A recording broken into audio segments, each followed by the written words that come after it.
They told me to ask my daughter for money. My own son had $12 million sitting in a bank account, and his mother told me to go ask the school teacher instead. That's the kind of sentence that sits in your chest like a rock you swallowed whole. I didn't say anything back to Caroline that night, 58 years old, and I just sat there. But I want you to understand something before I tell you the rest of this. This isn't a story about money. Not really. It's a story about who shows up when you've got nothing left to offer them. Let me back up. I live in a little 3-bedroom house off FM 762 in Rosenberg, Texas. The kind of house you buy when you're young and think you're going to flip it into something bigger someday. Never happened. The paint's peeling on the porch rail, and I've been meaning to fix that gutter on the east side for 2 years now. It was a Tuesday evening in late July, hot enough that the cicadas hadn't even bothered to quiet down after dark, and I was sitting at my kitchen table with a stack of mail I didn't want to open. Past due notice from Centerpoint Energy. A letter from the insurance company that I already knew wasn't good news, because good news doesn't come in an envelope that thick. Caroline's phone rang from the counter. I watched her whole face change. I mean, it changed like somebody flipped a switch behind her eyes. There it is, I thought. The only smile I get to see anymore, and it's not even for me. Richard, honey. She practically sang it. Oh my God, tell me everything. I set my coffee down. Is that Richard? Let me say hi real quick. She didn't even look at me. She turned her back, actually turned her body like I was a draft coming through a window she needed to shut, and walked toward the living room. A $12 million account? Richard, I'm so proud of you, honey, I really am. You know you get that mind for business straight from my side of the family. Your grandfather could sell ice to an Eskimo, God rest him. I sat there and listened to my wife of 31 years talk to our son like he just cured cancer instead of a closed sales deal. I'm not saying that to be bitter. I'm saying it because it's true. And because you need to understand what normal looked like in my house before I tell you what happened next. She hung up eventually, still smiling, walked back into the kitchen, and the smile dropped off her face the second she looked at me, like she'd taken off a mask. He's doing so well, Boris. That's good, I said. And I meant it. Whatever's happened between me and that boy, I never once wished bad on him. Caroline didn't say anything else. She just slid the Centerpoint bill across the table toward me. Didn't ask if I was okay. Didn't ask about the cough I'd had for 3 weeks that I kept blaming on the Gulf humidity. Fix this, she said. Please, before they cut it off again. Again, like it was a pattern, like I was the pattern. Welcome to Dad's Raw Revenge. Get comfortable, this story is going to take you somewhere. Hit that like button and drop a comment below, letting me know where you're watching from. Trust me, you're going to love it here. Now here's the part where I'm supposed to make myself look better than I am. And I'm not going to do that. I'm going to tell you the truth, because the truth is worse than anything I could make up. And it's the only thing that matters here. 10 years ago, I wasn't some deadbeat who gambled away the family's savings at a casino in Louisiana. I was a real estate investor, a small one. Nothing fancy, but I was good at it. I bought 60 acres of raw land out past Simonton, land that was going to sit right in the path of the Grand Parkway expansion. Everybody said I was smart. Caroline used to brag about it at church. Then an old pipeline under a neighboring property ruptured. Crude oil bled into the water table before anybody even knew it happened. My land, 60 acres I'd sunk everything into, got locked under a federal cleanup order before I ever broke ground. Couldn't sell it.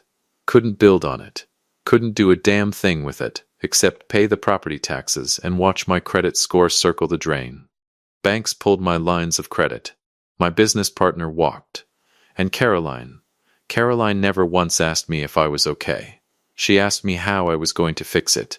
That was 10 years ago. I've been driving a forklift at a distribution warehouse off Highway 36 ever since. 6 days a week most months, coming home smelling like cardboard and diesel.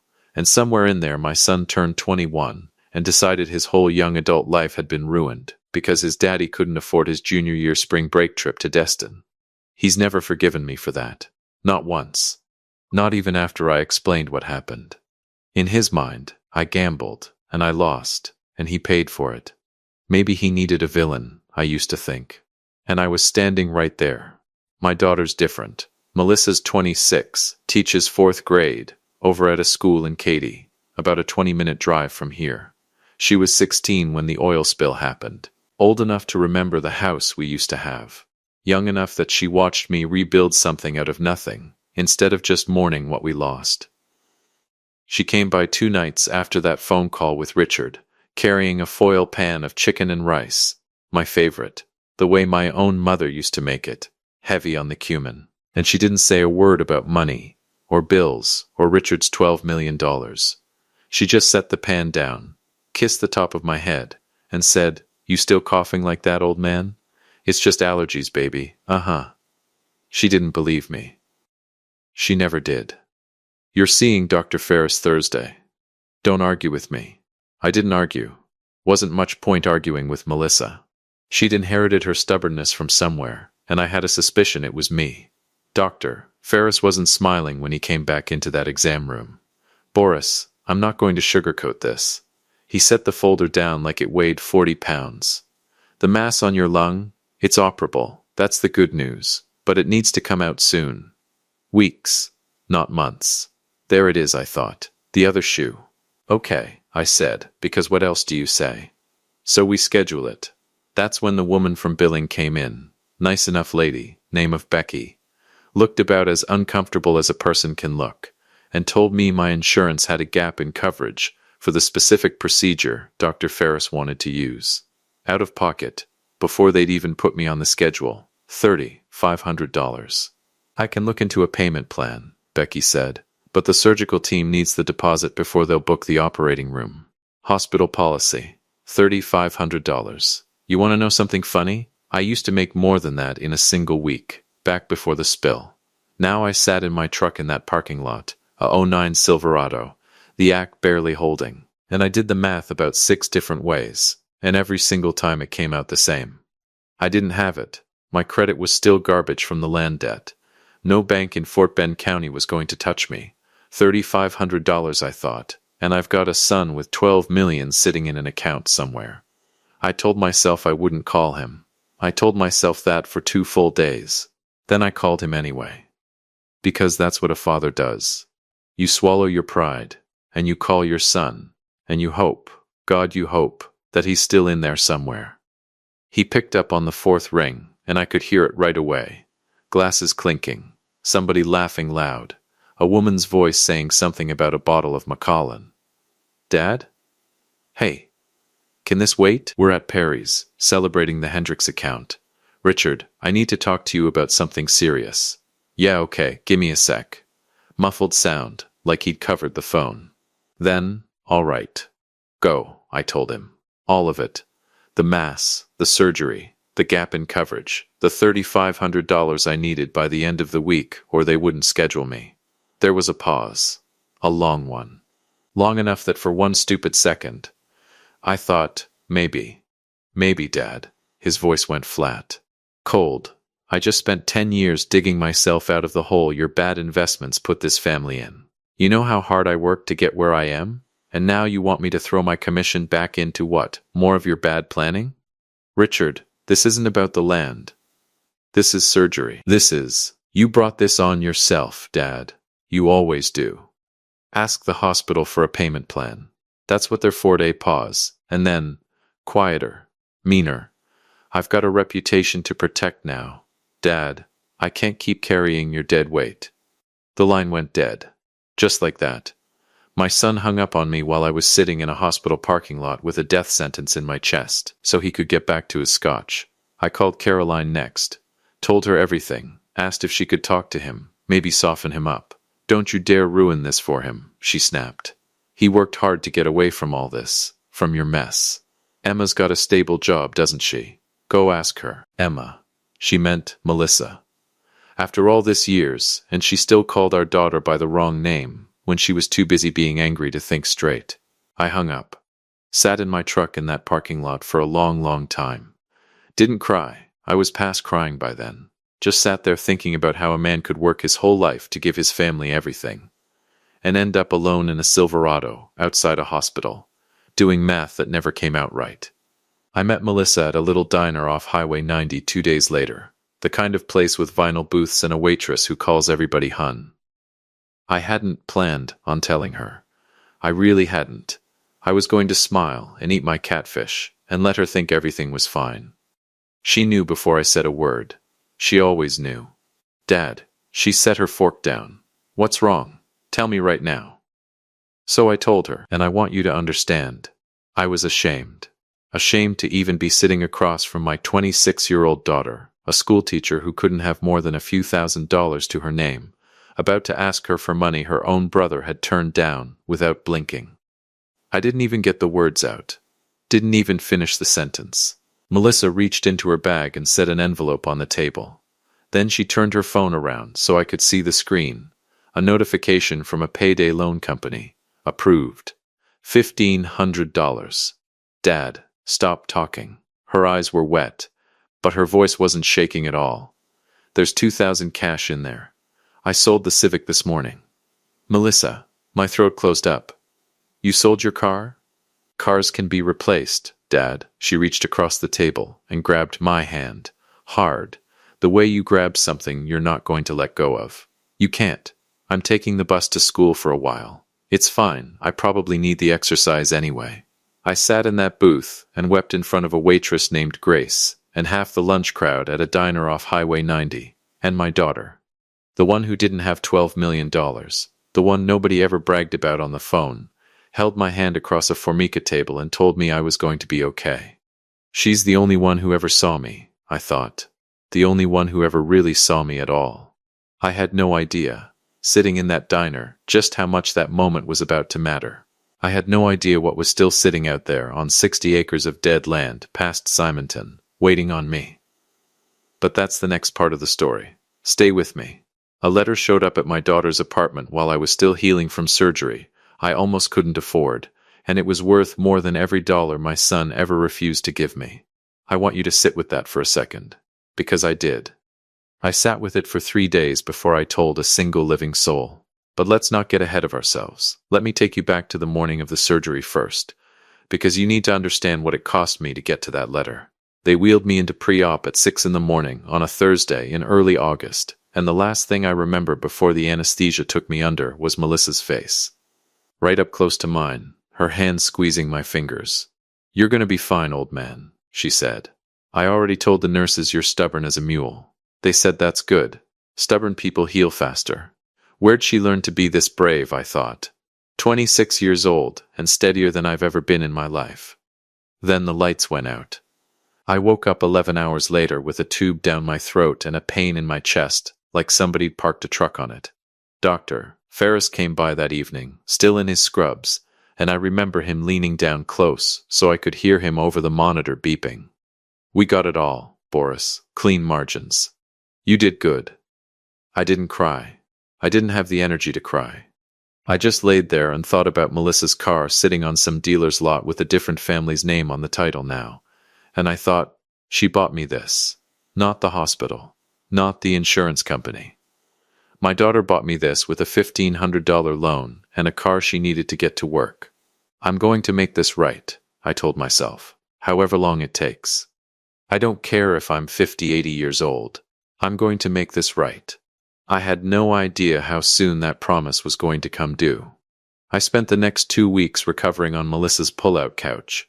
Because my house was empty most days, Caroline hadn't so much as texted to ask how the surgery went, and I wasn't about to lay up alone in a quiet house listening to my own breathing machine. Melissa's apartment was small.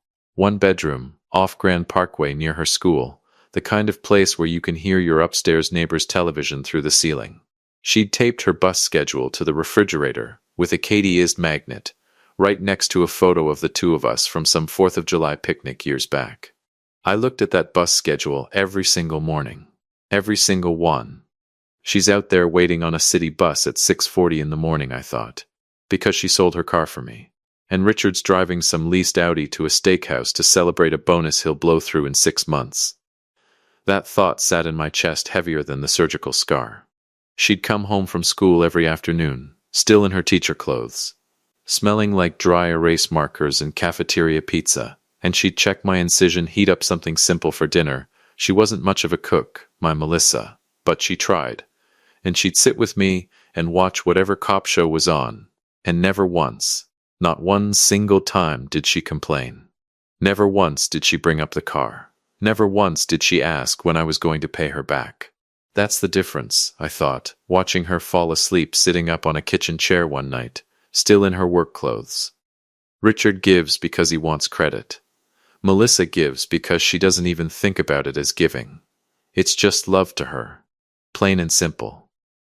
It was a Tuesday, 16 days after the surgery, when the mail carrier knocked instead of just leaving it in the box.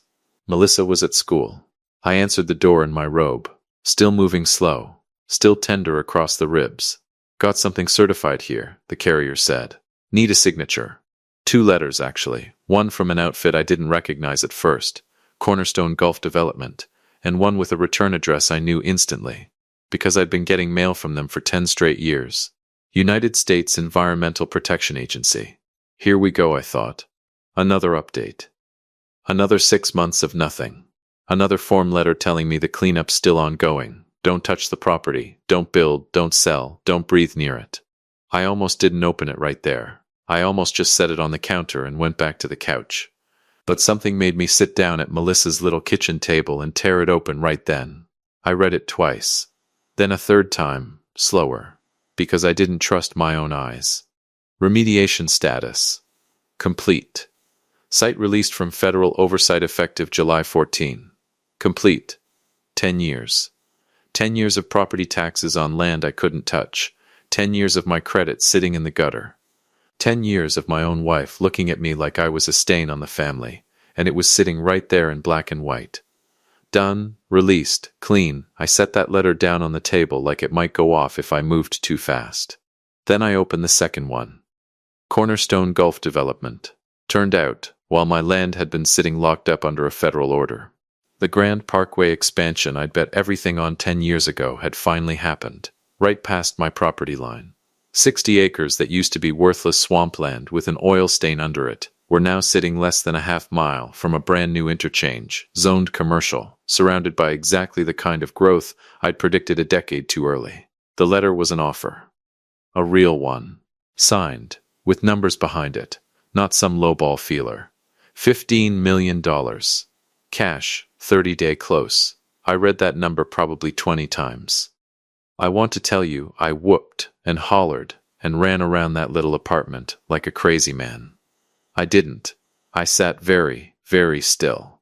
$15 million, I thought.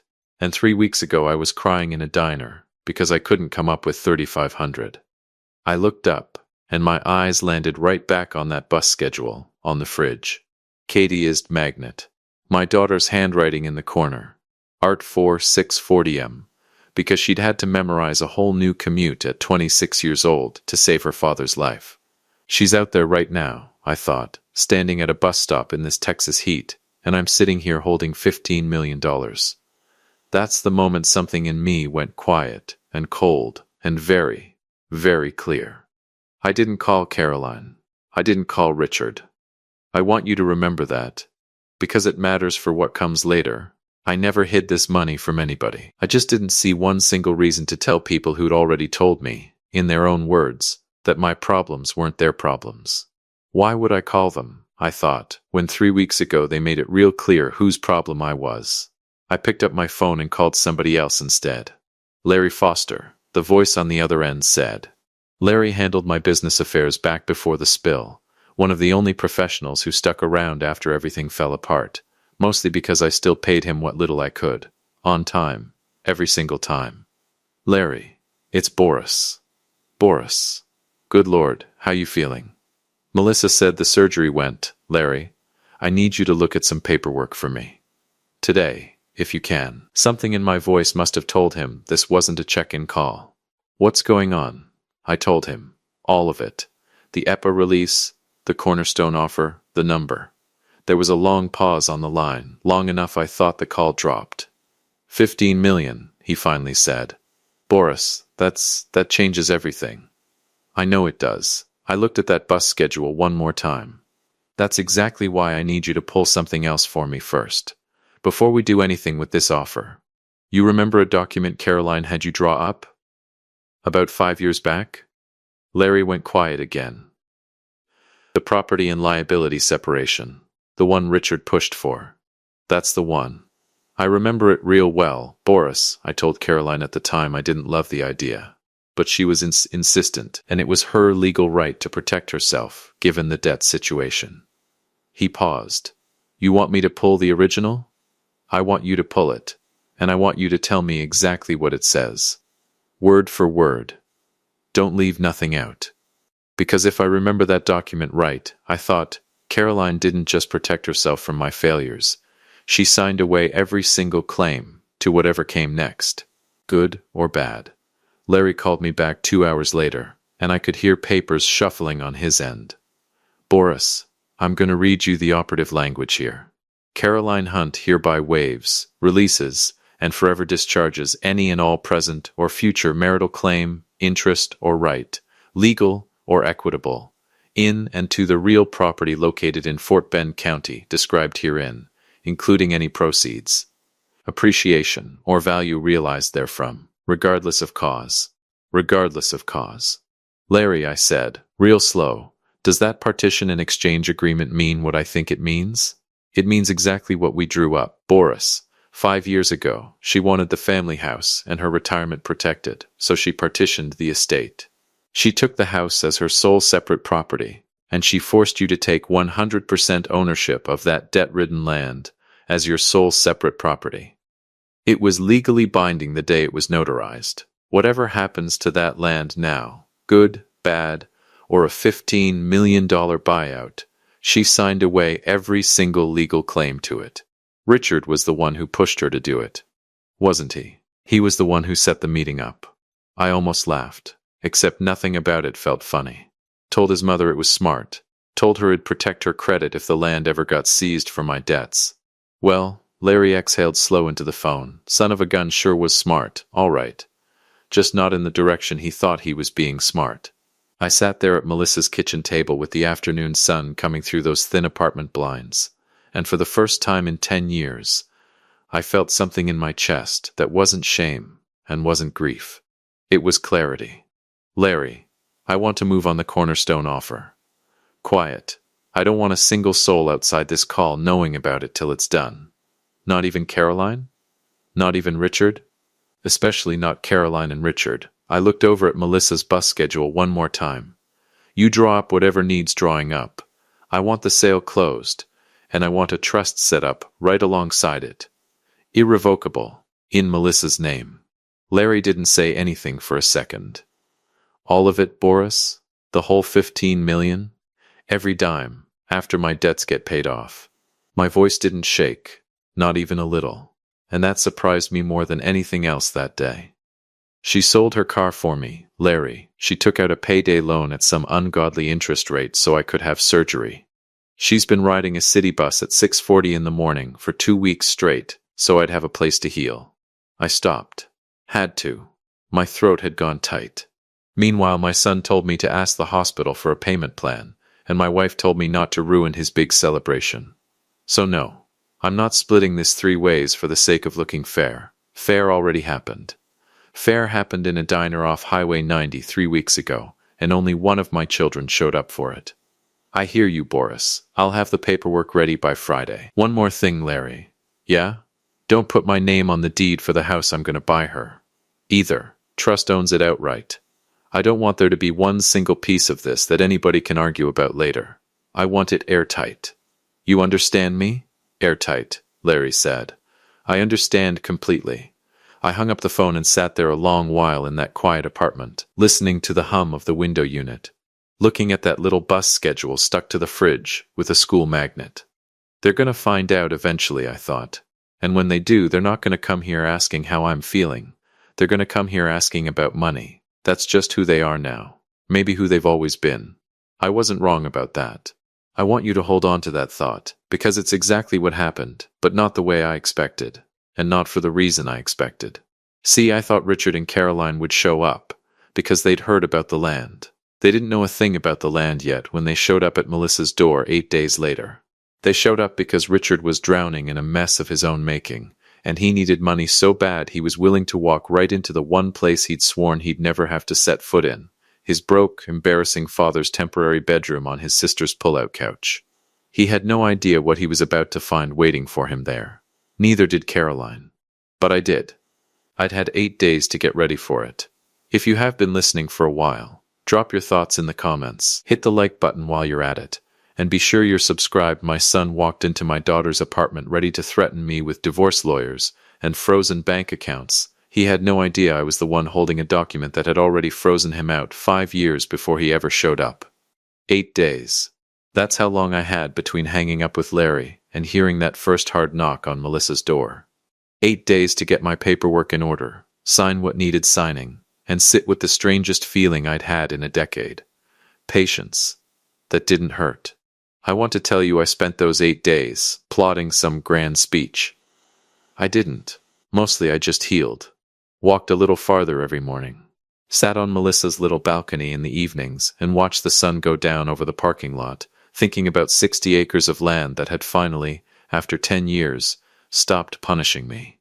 Then that Wednesday evening came, and somebody pounded on the door, like they were trying to knock it off the hinges. "Dad? Dad, open up, I know you're in there." Richard's voice. Loud, frayed at the edges, in a way I'd never heard before. Not the smug, satisfied Richard from the steakhouse. Something else was under it now. Melissa got there before I did, still in her school clothes, and pulled the door open with a look on her face I recognized, the same look she used to give kids in her classroom, who were about to get sent to the principal's office. "You want to explain why you're pounding on my door like the police?" she said.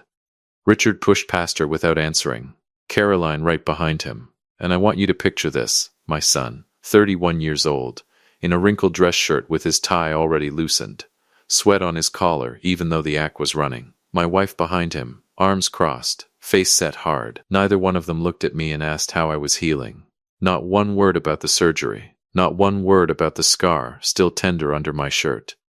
"Dad," Richard's voice cracked, just slightly, right in the middle. "We need to talk. Now." There it is, I thought. Not, "How are you feeling?" Not, "I'm sorry I hung up on you in a parking lot outside a hospital." Straight to business. Same as always. "Sit down, Richard," I said. "You look like you're about to have a heart attack of your own." He didn't sit. He paced. "I was looking through the Fort Bend commercial registry today," Richard said, his voice shaking. "Cornerstone Golf Development just logged a deed memorandum. A 60-acre parcel out past Simonton. Your dirt, Dad. They flagged the title history because of the waiver Mom signed 5 years ago.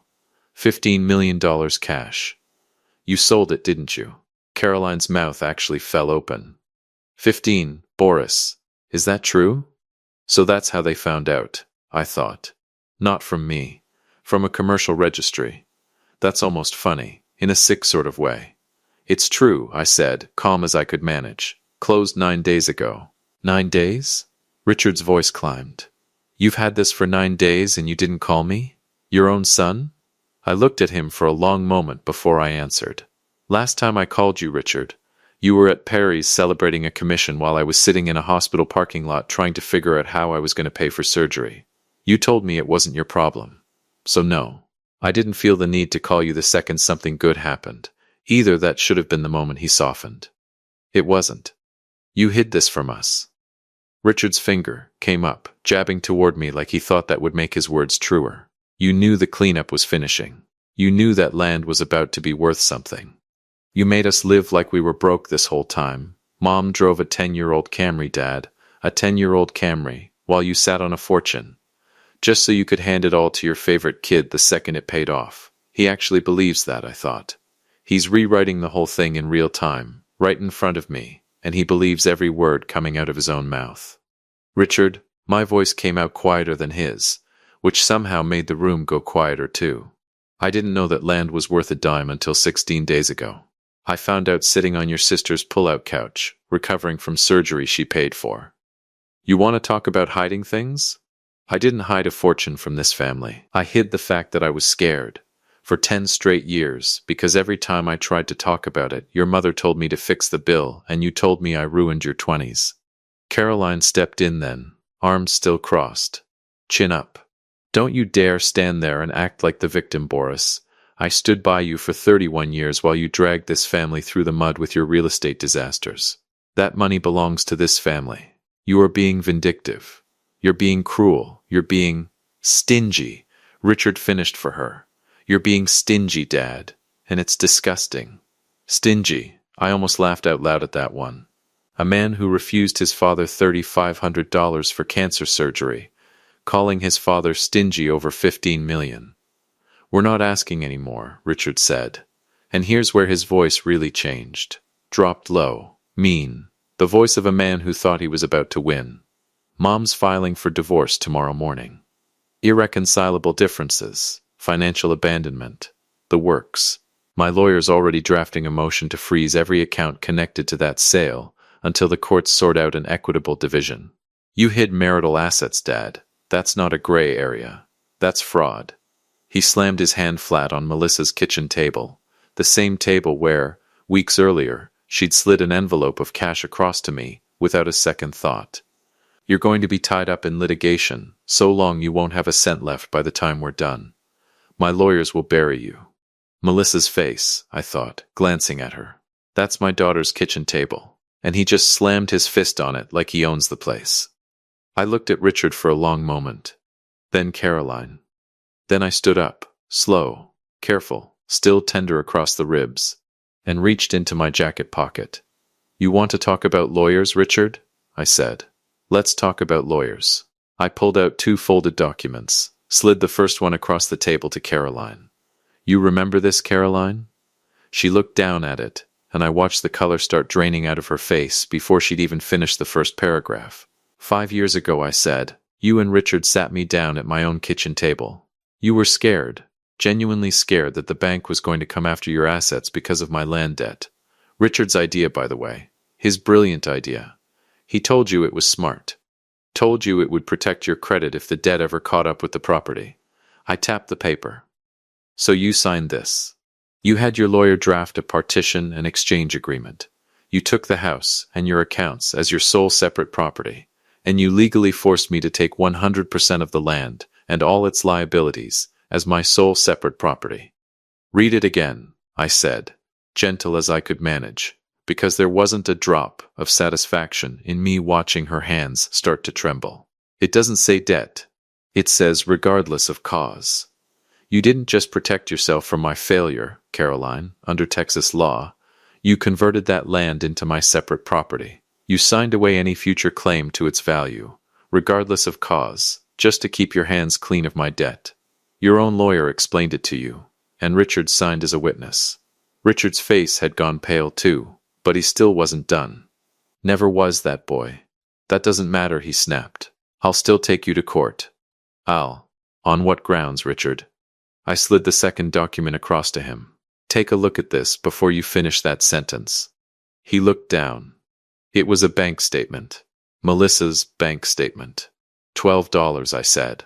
That's what's in your sister's checking account right now. $12, Richard, because 3 weeks ago she sold her car and took out a payday loan at 22% interest so I could get on an operating table. While you were ordering $300 scotch to celebrate a commission, your sister was riding a city bus at 6:40 in the morning, so she'd have gas money to get to a job that pays her $41,000 a year, teaching 4th graders how to do long division. I let that sit in the room for a second. You want to talk about court, son? Go ahead. Bring your lawyers. Bring every lawyer in Fort Bend County. But before you do, you go ahead and explain to a judge how you plan to claim a share of assets your mother legally waived, in writing, 5 years ago, on your own advice. Explain to that judge where you were the night your father needed $3,500 for cancer surgery, and where your sister was. Nobody said anything for a long moment, just the window unit humming, and somewhere upstairs, a neighbor's television bleeding through the ceiling like it had every night for the last 3 weeks. I didn't hide this money from you, I said, and my voice finally came down soft, tired, done. I found out about the land's release sitting right here, on that pull-out couch, just over 2 weeks after surgery. It took 30 days to close the sale, and the trust was finalized last week. I didn't hide this to be petty, Richard. I kept it quiet because I needed time to ensure the money went to the only person who actually earned it. But I want you both to understand something. Even if I had known sooner, even if I'd had months of warning, it wouldn't change one single thing about this moment. I looked at Caroline first, then Richard. You two divorced yourselves from this family a long time ago. You just hadn't gotten around to the paperwork yet. The trust is already finalized, I said. Irrevocable, the full 15 million goes to Melissa. All of it. The very first thing Larry did this morning was wire transfer a payoff to that predatory lender to burn your payday loan contract to ash. Next, I paid off the title on this apartment complex so you don't owe a dime in rent while your new house is being finished. I've funded the tutoring program she's been trying to start for kids who can't afford it. She's got a car waiting on her, nicer than the Civic she sold, though she's gonna fuss at me about that. I folded my hands on the table. You're both officially free of my mistakes now. Isn't that what you wanted? For 10 years I heard about how I ruined this family with my failures. Well, congratulations, the failure's over. And it turns out the two of you signed yourselves right out of everything that came after it. Caroline's mouth opened. Nothing came out. For the first time in longer than I could remember, my wife didn't have a single word. Richard just stood there, jaw working, staring at that bank statement like it might rearrange itself into different numbers if he looked hard enough. Get out of my daughter's home, I said. Quiet, final, both of you. They left in a silence I'd never once heard out of either of them in 31 years of marriage and 31 years of raising that boy. No slammed door. No last word. Just two people walking out of an apartment realizing, in real time, that the very cleverness Richard had always been so proud of, the legal maneuver he'd talked his own mother into, was the exact thing that had locked them both out of a fortune neither one of them would ever see a dime of. Melissa stood in the kitchen doorway after they'd gone, arms wrapped around herself, watching me. Dad. Her voice was barely a whisper. You didn't have to give me all of it. Yeah, I said. I did. I walked over and put my arm around her, careful of my ribs, and we stood there a minute in that little apartment that wouldn't be hers much longer, not because she was losing it, but because she was finally getting more than she ever asked anybody for. Cars can be replaced, I remembered her telling me, months before, sliding an envelope across a diner table. You can't. She'd been right about that. Turned out I couldn't be replaced either, not to her. And in the end, that was worth more than any number Cornerstone Gulf Development ever put on a piece of paper. We stood there in the quiet. My daughter and me, finally safe, finally free. And somewhere across town, my son sat down that night to figure out how he was going to explain to his firm's partners that the $12 million account he'd bragged about wasn't nearly enough to save him now, and there wasn't a single soul left in his corner willing to bail him out. Funny how that works out. If you enjoyed this story, hit that like button, subscribe, and drop a comment below. Let me know where you're watching from. I will see you on the next one.